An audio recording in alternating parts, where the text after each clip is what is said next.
নমস্কাৰ শ্ৰদ্ধাৰ ছাৰ বাইদেউসকল, আপোনালোক সকলোকে মই মোৰ ইউটিউব চেনেল নলিনীকান্ত ডেকালৈ স্বাগতম জনাইছোঁ। ছাৰ বাইদেউসকল, অসম চৰকাৰৰ জেনেৰেল এডমিনিষ্ট্ৰেশ্যন ডিপাৰ্টমেণ্টৰ তৰফৰ পৰা এখন বিশেষ চিঠি আহিছে।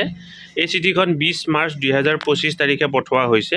চিঠিখনৰ মূল বিষয়বস্তুটো হৈছে regarding observation of Earth Hour on 22 March 2025 from 8:30 PM to 9:30 PM, অৰ্থাৎ আজি হৈছে 22 তাৰিখ। আজি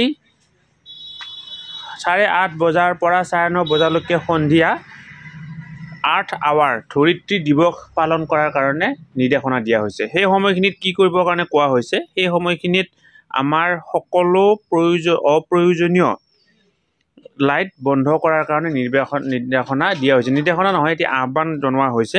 গতিকে আপোনালোক সকলোৱে আজি সন্ধিয়া 8:30 বজাৰ পৰা 9:30 বজালৈকে ধৰিত্ৰী দিৱস বা আৰ্থ আৱাৰৰ কাৰ্যসূচীটো পালন কৰিব বুলি ইয়াতে কোৱা হৈছে। গতিকে ছাৰ বাইদেউসকল, ভিডিঅ'টো যদি এইখিনি কথা জনালোঁ, আপোনালোকে আপোনালোকৰ লগৰ বন্ধু বান্ধৱীসকললৈকে ভিডিঅ'টো ফৰৱাৰ্ড কৰিব।